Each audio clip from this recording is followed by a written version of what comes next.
Alice practiced her smile in the truck stop bathroom mirror, bulbs buzzing overhead.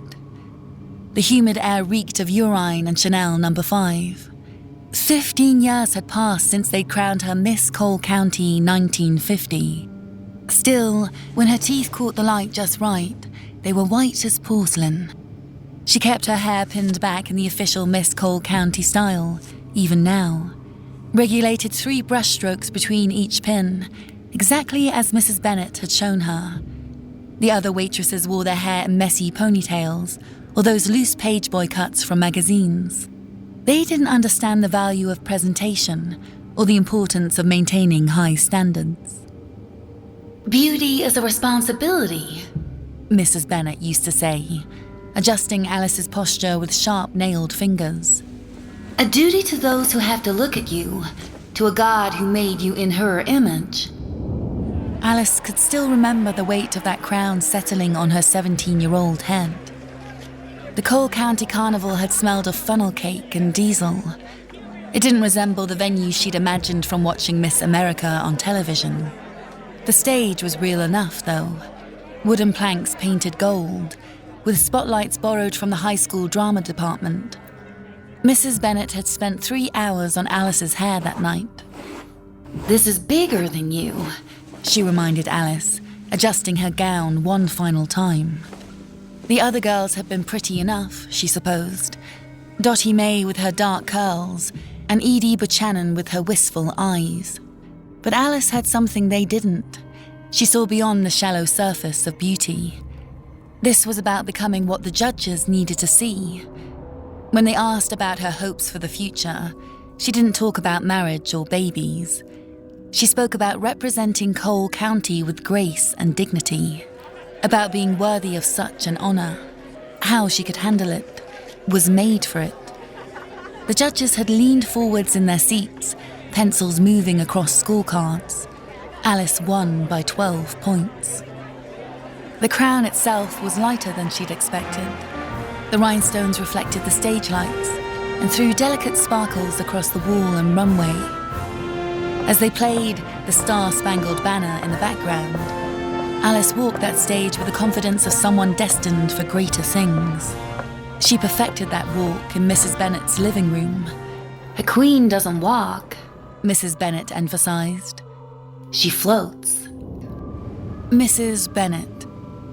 Alice often wondered if the old bat was still alive, still living in that cramped house behind the Methodist church, with its walls of photographs in the spare bedroom. Girls from 1947 to 1955, all Mrs. Bennet's protégées, groomed for a moment of glory, guided to greatness by their selfless mentor. Alice's pictures had held the center spot for exactly 1 year, until Connie Brooke won Miss Cole County 1951, and Alice's reign officially ended. That's when the phone calls had stopped, the invitations to ribbon cuttings and store openings, appearances at the county fair. Mrs. Bennet had been clear about the rules. A queen was a queen for a year. After that, she was expected to step aside gracefully and fade into the background of society as a wife and mother.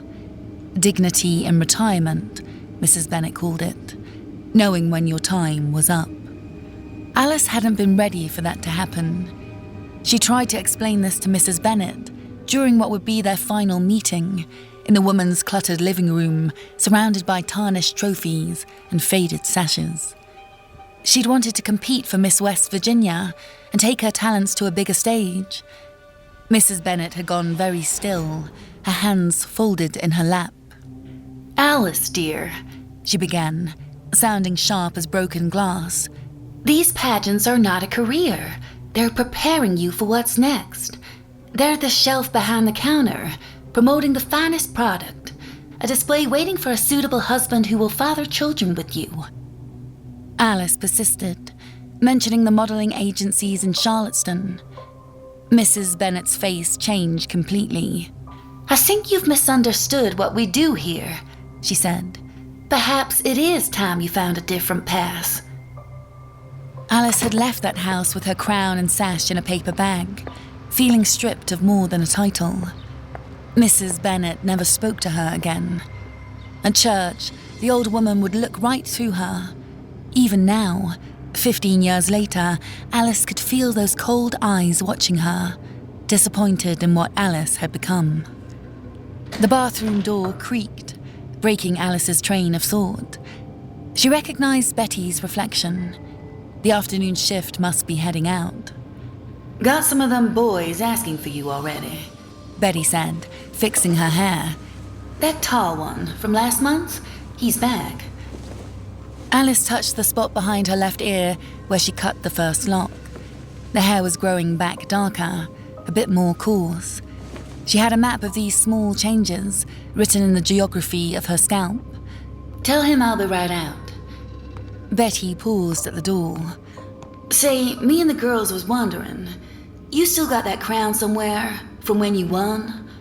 On a shelf in my bedroom closet, in a box." Alice adjusted her collar, smooth as any runway turn. "Why? Just wondering if you ever take it out. You know, just because." Betty had been asking questions lately, probing the abyss, disguised as casual conversation. They'd been good friends once, back when Alice first started at the truck stop. Betty had even helped her practice interview answers for a secretary position at the coal company. She never got the job, and never told Betty why. "You've been looking tired lately," Betty had just said last week, cornering Alice during their smoke break. "Sin, too. You eating okay?" There was genuine concern in Betty's voice, the kind from their early friendship. What could Alice tell her? That she found a new audience, a new group of judges? That the performance never really ended, just changed venues? Betty wouldn't understand. She thought beauty was something you used to catch a husband, not something you could sell piece by piece to lonely men on dark highways. The bathroom door clattered shut. Alice studied her reflection. 15 years went by a lot faster than she realized. Things change. She still knew how to stand, though. The path from Miss Cole County to the truck stop bathroom hadn't been direct, but it had been inevitable. After Mrs. Bennet cast her aside, Alice had tried to maintain the lifestyle on her own. She'd taken a job at Belk, thinking the employee discount would help her afford the clothes and cosmetics necessary to maintain her appearance. She dated a few local boys, but none of them understood what it meant to be with royalty. They wanted her to be ordinary, something that would lay still and be quiet, then look nice for the church barbecues. The modeling agency in Charlotteston had been her last real hope. She'd saved for months to afford the train ticket and the portfolio photographs. But the woman behind the desk had looked at Alice as if she were a child playing dress-up. "Pageant girls don't usually translate well to fashion," she'd said, not even looking up from her magazine. "Different skill set entirely. And frankly, dear, between you and me, you're getting a bit long in the tooth for this." Alice had been 19. Jobs became harder to find after that. Word spread quickly in a small town. She was overqualified for some positions, underqualified for others. Miss Cole County started to feel more like a curse than a blessing. When she finally got the waitressing job at the truck stop, it felt more exile than employment, banished from her own kingdom. Though that exile had its own kind of freedom. No one at the truck stop cared about her crown or her sash or her carefully maintained appearance. Seemed like they just wanted coffee poured and orders taken. For the first time since her reign ended, Alice could disappear into anonymity. And that was nice for a moment, but the itch came back quickly. She wanted to be seen and to be valued and to matter again. The truckers provided that audience, and in time, they provided more. Her silver scissors waited in her locker, tissue paper folded into neat squares beside them. Every night was another chance to parade herself across the linoleum stage of the diner. They came from different places, but wanted the same thing, a piece of something beautiful to take on the road with them. The first one had been Impulse. A trucker with sad eyes had commented on her hair, the way it caught the light when she poured his coffee.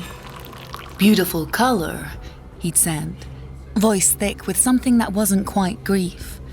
Like spun sunlight. Alice had refilled his mug, studying his rough, weathered hands wrapped around the ceramic. She wore it long, down to her waist. Once. I used to brush it every night before bed.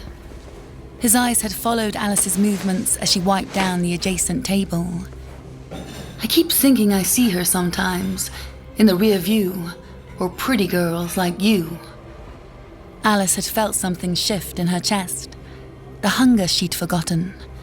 Here was an audience of one, someone who needed something from her, someone who saw her not as a failed royalty or washed-up beauty queen, but as a vessel for memory. How much, she'd asked quietly, would something that precious be worth to you? The trucker looked up, hope flickering in his eyes. What do you mean? Alice had touched her hair, felt the familiar weight of it against her skull. Beautiful and valuable. Things were just different now. He'd offered $50 there in the empty diner at 3 a.m. More money than Alice made in tips most nights. She'd looked around the empty restaurant, fluorescents humming over vinyl booths, the smell of old grease and industrial coffee. Alice had taken her break early, gone to the bathroom with some scissors, and returned with a perfect coil of herself wrapped in a napkin. The trucker looked to be crying when she'd placed it in his hands. He held it up as if examining a precious stone. Thank you, he'd whispered. You don't know what this means. Word spread quickly. Soon, they came asking for certain swatches. Behind the right ear for luck, from the nape for love, from the crown for memory. The transactions were intimate performances, with cuts measured with the same care she'd once used to arrange roses while reciting state capitals. Drivers would mention the girl at mile marker 47, who was selling more than coffee. The description was always the same. Blonde hair, pageant posture, willing to negotiate. The trucker sat in booth 7, where the overhead flickered just enough to soften harsh edges. Familiar. Alice recognized him from last month. Midwest accent, gold wedding band, eyes that never quite met hers. Probably never wanted to. He'd taken a couple inches from just above her left temple that time, wrapped the silver blonde strands in his handkerchief like he was handling church relics. Coffee, baby? Alice asked, though his cup was still full. She turned her head, letting him catch the tuft of new growth. A preview of things to come, the evening gown portion of the competition. Looks different, he said, touching his own temple. The spot from last time. Grows back darker, a little stronger. Alice maintained her pageant stance, shoulders back, chin tilted to present her best angle. Nature's funny that way. He pushed a folded 100 across the laminate table. More than last time. A lot more. They always paid extra for repeat performances. In the bathroom, Alice locked the door and lined up her instruments on the sink's edge. The ritual had become as careful as her old preparation routine. Silver scissors first, opened and closed 2 times to test the action. Mrs. Bennet had taught her to check everything twice. Pink paper unfolded and smoothed flat, no wrinkles that might catch or tear. Hand mirror positioned at the perfect angle, showing her scalp in stark detail. She examined herself carefully, considering what could be cut and still be hidden by what was left behind. Alice eyed the small bottle of antiseptic on the sink's edge, a concession to practicality Mrs. Bennet would approve of. Preparation prevents poor performance, she'd say.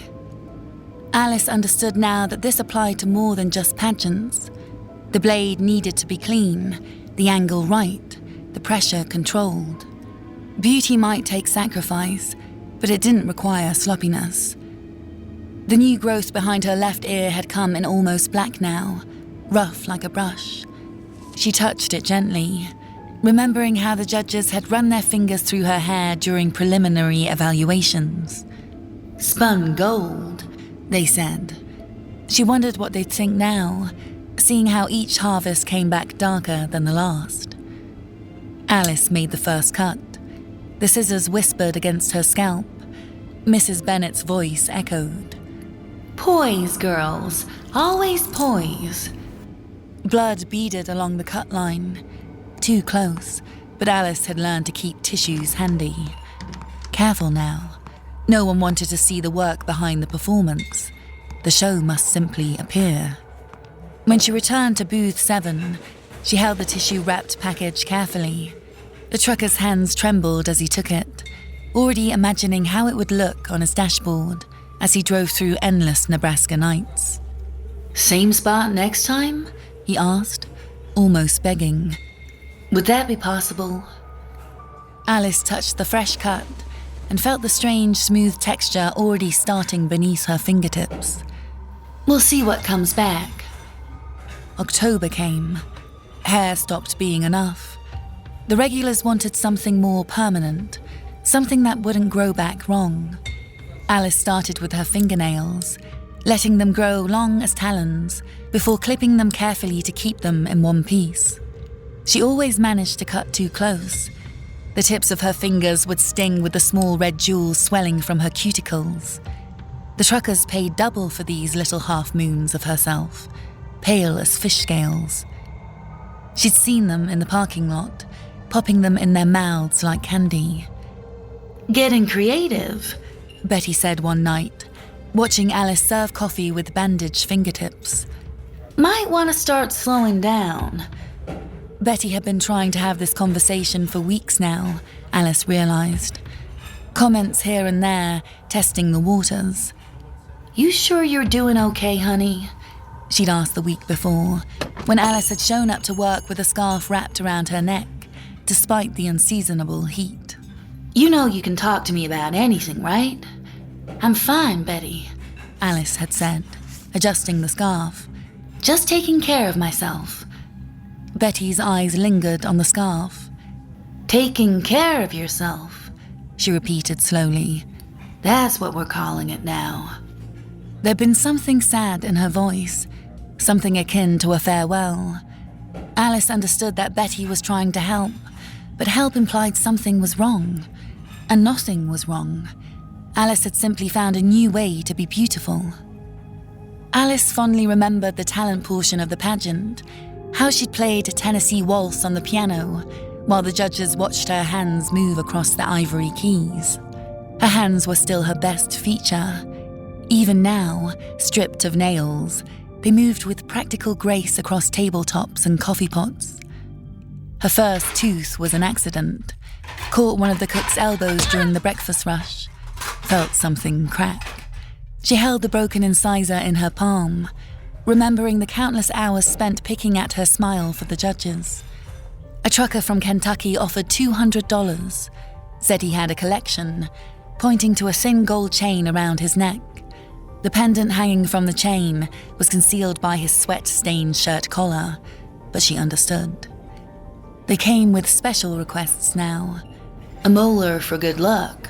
One smiled devilishly. Alice learned to work the pairs of pliers she kept in her locker, aided by the whiskey she'd started keeping there too. A few swallows dulled the sharp edges of what she had to do, steadied her hands enough for the extractions. She stopped brushing, and soon, brute force was all that was needed to separate enamel from bone. Supply was limited, and she priced accordingly. Watching you is something else, a regular told her. The way you make pieces of yourself disappear, but keep on smiling. The other staff had started to notice, but they didn't understand what they were seeing. Marlene from the night shift had commented on Alice's fancy bandages, assuming she'd gotten clumsy with kitchen knives. The day manager had praised her dedication when she'd shown up to work despite what he assumed were accidents. That's the kind of work ethic we need around here, he'd said, completely overlooking the sheer skill on display, the way she'd learned to serve coffee with damaged fingers, to smile without highlighting gaps in her teeth. November brought a new kind of customer, a trucker who'd heard stories at Greasy Spoons on the coast. He wanted something more than hair or teeth or nails. He offered $500 for a perfect square inch of skin, taken from anywhere that wouldn't show. Alice thought about the swimsuit competition and how the judges had measured them with their eyes, assigning numbers to flesh. Beauty was always about subtraction. Take one thing off. That's what Ms. Coco Chanel had said. Alice unwrapped her thigh in the truck stop bathroom, checking the latest healing. The skin grew back differently each time. The scar tissue was mottled and thick. Liquor helped with this too, though she needed more of it now. Her hands shook less when she had several swallows, and the cutting became something that happened to someone else, someone she watched from a great distance. The wounds were rough, but that only added to their authenticity. Real suffering, real sacrifice, real beauty. 5 truckers now housed pieces of their thigh in their wallets, like photos of their babies. 3 had swatches from her shoulder. The one from Arkansas kept his collection in a tackle box lined with velvet. Hair, nails, teeth, skin, arranged with the care of a museum curator. Getting to be a real attraction, Betty said during shift change. Like one of them circus posters my daddy used to hang at the fairgrounds. Like the ones with a woman in pieces. Betty had stopped pretending everything was normal after she'd found Alice in the supply closet, rewrapping a bandage on her arm to cover a weeping wound. Jesus Christ, Alice, she'd whispered, staring at the neat square of missing skin. What the hell are you doing to yourself? Alice tried to explain about supply and demand, finding her niche, and the beauty of transformation. Betty just shook her head, backing toward the door. This ain't beauty, honey. This is something else entirely. That had been 3 weeks ago. Since then, Betty had stopped asking questions. She'd started avoiding Alice during breaks when she could, eating her lunch in the parking lot instead of the back room. When they did have to work together, Betty kept her distance, as if whatever Alice had might be contagious. Alice thought about those fairground posters, the magician's assistant, smiling through her own dismemberment. She understood the function of such an emotion now. The audience needed to believe it didn't hurt. The new customer sat in booth 3, picking at the meatloaf he ordered. Oklahoma plates on his rig, wedding ring too tight on his finger. They all wore rings too tight for their sausage fingers. Heard about you down in Memphis, he said when she poured his coffee. They're saying you got the prettiest smile this side of Nashville. Alice ran her tongue across the gaps in her mouth, behind her lips. Beauty takes sacrifice, she said, quoting Mrs. Bennet. Coffee with that meatloaf? Heard you had more than coffee. His envelope contained $1,000 and a request. He wanted to watch the removal, to see how she did it. Like the talent portion of the pageant, he suggested. A performance. Alice remembered the stage, the carnival lights and practice movements. The judges would watch her play piano, evaluating each gesture, each expression. She thought about Mrs. Bennet's voice. The audience wants magic, girls. They want to believe. She caught herself in the bathroom mirror she'd come to know well. A uniform pressed sharp as any runway gown. Hair styled to hide the patchwork of regrowth. Smile kept small and modest to cover the empty spaces behind it. Alice was still beautiful when it mattered most.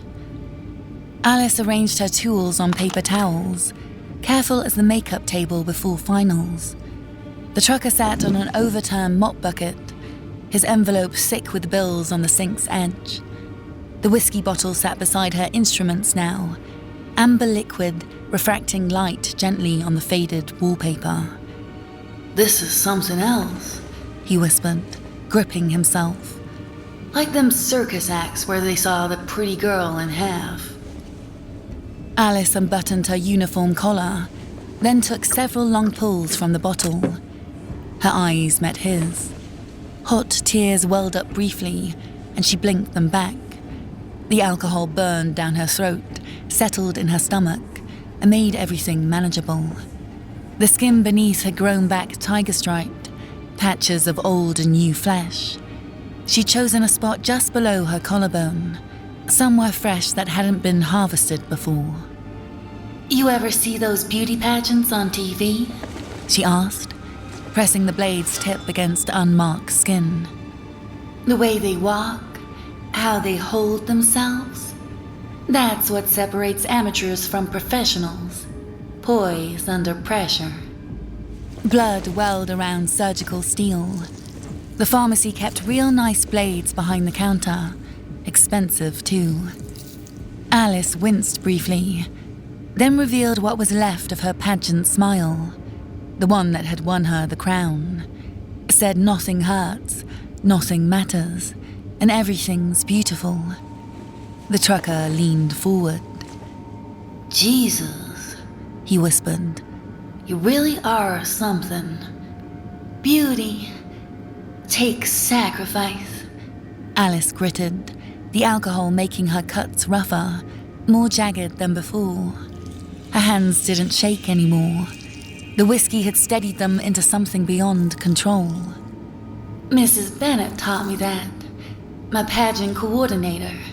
Still hear it in my head. Still saying it. Feels like I'm a broken record. The flesh came away in uneven chunks, rather than clean strips. Alice wrapped them in napkins, the same way she'd wrapped her roses for the flower arrangement competition. The trucker's eyes widened as he took the packages, already planning where he'd store them. Same time next month? He asked. Alice studied her reflection in the mirror. The new wound would heal, adding another pattern to her patchwork. She still knew how to stand on stage. Thinking I might have something special planned. A grand finale, she said. Something they crown the winner for. Keep an ear out, handsome. The idea had been growing in Alice's mind for weeks now, taking shape in whiskey-soaked dreams. She'd been selling pieces of herself for months, but always in fragments, incomplete. Her customers collected parts of her, but they'd never seen the whole picture. They never understood what they were really buying. Not just pieces of a former beauty queen, but pieces of transformation itself. What happens when you refuse to fade gracefully into obscurity? This would be different. This would be art in its purest form. Not just the removal of parts, but the revelation of what lay beneath. Alice had spent 15 years learning to be invisible, to be ordinary, to accept her diminished place in the world. But invisibility, she discovered, was just another kind of stage, and she'd been preparing for this final performance without even knowing it. It was time for the real show, the one that would finally answer the question that had haunted her since her crown was first placed on her head. What was beauty really worth? Not just in dollars, but in truth, in the willingness to show an audience exactly what they'd been buying all along. Alice took her crown from its box for the first time in 15 years. She kept it wrapped in the same silk sash they draped across her chest that night. Miss Cole County 1950, in cracked gold letters. She'd driven to Beckley that afternoon, to the pharmacy with the photo developing service. Slides for my family reunion, she told the clerk, handing over the roll of film she'd shot with a camera borrowed from the truck stop office. Pictures of her crown, her sash, the newspaper clippings from her victory. The clerk had promised they'd be ready by Friday. The truck stop manager had given her permission to use the community room, a narrow space they usually rented for church gatherings and VFW meetings. Just for one evening, she'd requested. A little presentation for some traveling businessmen. Nothing fancy. He'd handed over the key without question, probably assuming she was organizing some kind of sales demonstration or motivational seminar. In a way, she was. She'd spent hours arranging the space, making it perfect down to the smallest detail. The metal chairs needed to be positioned just right, close enough for intimacy, far enough apart to prevent interference. Each seat was numbered with small pieces of masking tape, the way Mrs. Bennet had organised the judges' seating at the pageant. Alice had even swept the floor twice, ensuring no dust or debris would distract from the performance. The lighting had required the most consideration. Too bright, and the harsh overheads would wash out the subtlety of what she planned to show. Too dim, and her audience wouldn't be able to appreciate the artistry. She'd settled on every other ceiling fixture, supplemented by a few table lamps borrowed from the church office. It created an atmosphere that was theatrical without being overly dramatic. Professional.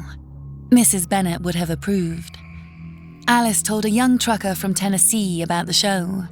He carried the message to diners and gas stations up and down the coast.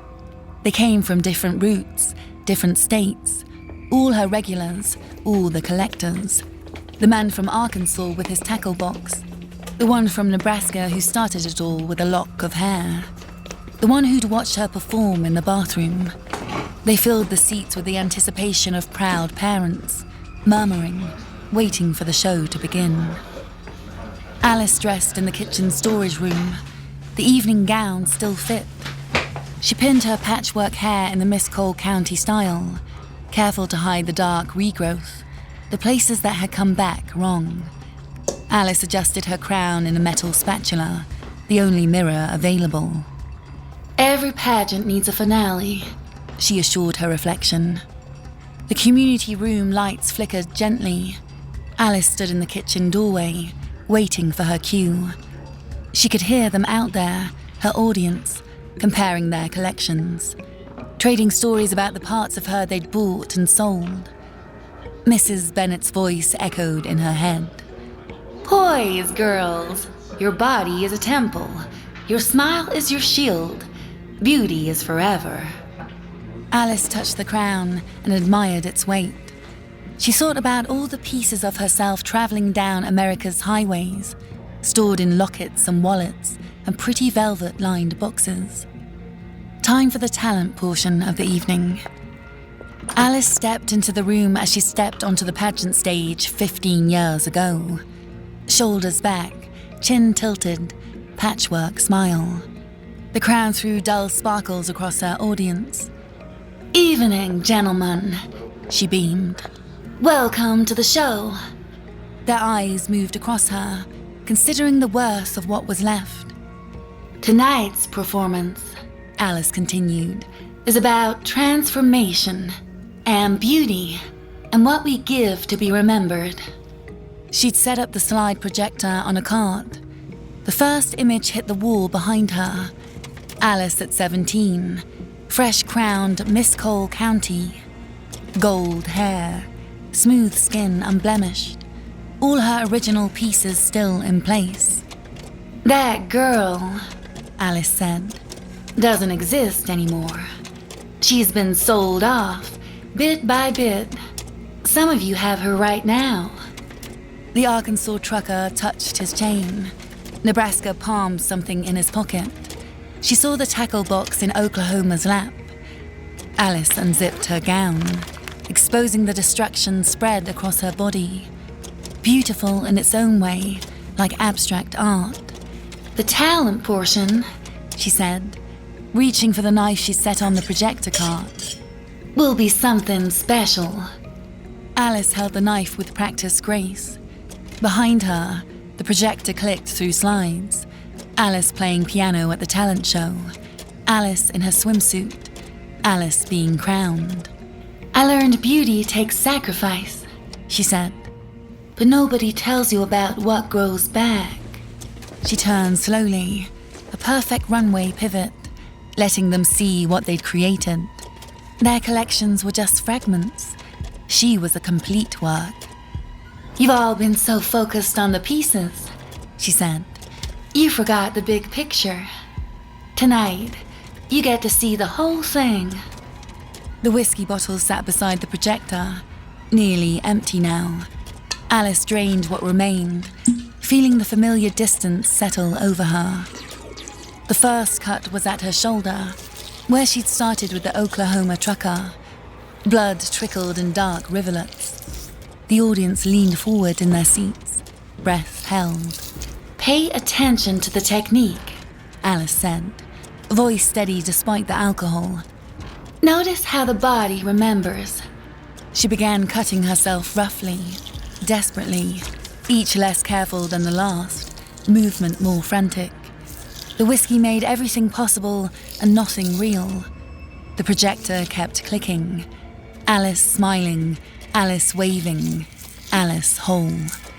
This is what transformation looks like, she said, peeling back layers of herself with shaking hands. This is what beauty costs. They couldn't look away. Their eyes followed her movements, scoring her performance. Some were crying, some were praying, some were reaching for their collections. The crown stayed perfect on her head as she came apart. The blade moved in her grip.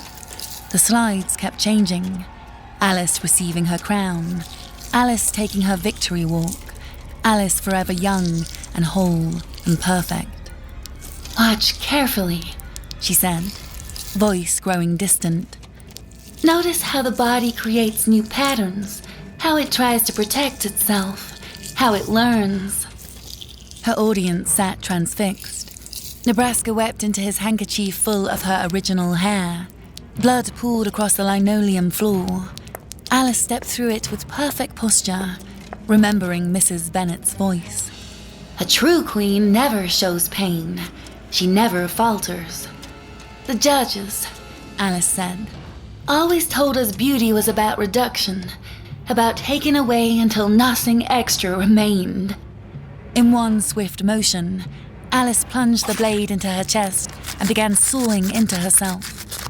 When she finished, the knife clattered on the floor. She grasped her wet, spongy flesh and pulled it back, revealing the inner workings of a real beauty queen. Her bones shone bright as a spotlight. Her lungs rose and fell with each labored breath. Alice reached in deeper and began spilling her innards outward.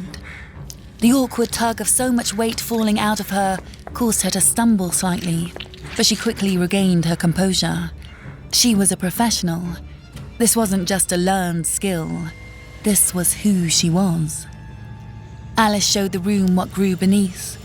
New, dark, beautiful things that had never seen the stage. It happened so fast, but lasted a lifetime. She took one last deep breath to prepare for her final thought. They never told us about what fills the empty spaces, she proclaimed weakly. What blooms in the void, and how hunger makes its own beauty. The crown stayed level as she transformed. This is my talent, she told them as she finally came apart. This is my evening gown competition. This is my final walk. The police found Alice's crown in the morning, resting in a puddle of blood. The audience was gone, fled into the night with their new special pieces. The projector still ran, clicking through empty slides, presenting where something beautiful and terrible had been. Thanks for watching. If you enjoy these stories, be sure to click subscribe and check out some more stories here.